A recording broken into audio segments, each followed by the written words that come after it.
এই দেখো দেখতে পাচ্ছ আমার হাতে ডালা। আমি নৈহাটিতে এসেছি বড় মার কাছে পুজো দিতে। তো আমাকে কপালে বড় মার তিলকটা আমাকে পরিয়ে দিল, আমি পরে নিয়েছি তিলকটা। তো আমি ডালাও কিনে নিয়েছি। এই যে মায়ের মন্দিরের সামনে আছি। তো এবার আমরা পুজো দেব।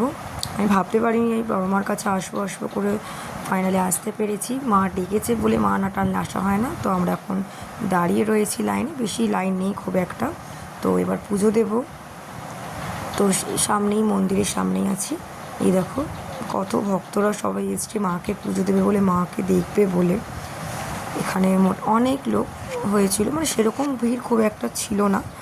তো ফাইনালি মাকে আমি ফোনেতে দেখেছি এতদিন, এবার যে মাকে চোখের সামনে থেকে নিজে দেখবো আমি ভাবতে পারিনি। তো পুজো দেওয়া কমপ্লিট হয়ে গেছে। তোমরা সবাই বলো জয় বড় মার জয়। আমি বিশ্বাস করি যে ভগবান না চাইলে কিছুই হয় না।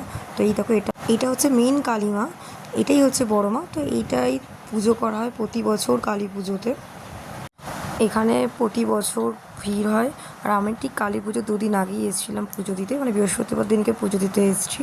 তো আর এখানে সবাই নিজের মনস্কামনা পূর্ণ করার জন্য চেলি কাপড় বা যে যেটা দিয়ে গিট বাঁধে। তো আমিও আমার মনস্কামনা মাকে জানিয়েছি, মা যেন পূরণ করে সবার মনস্কামনা, সবাইকে ভালো রাখে সুস্থ রাখে এই কামনাই করি।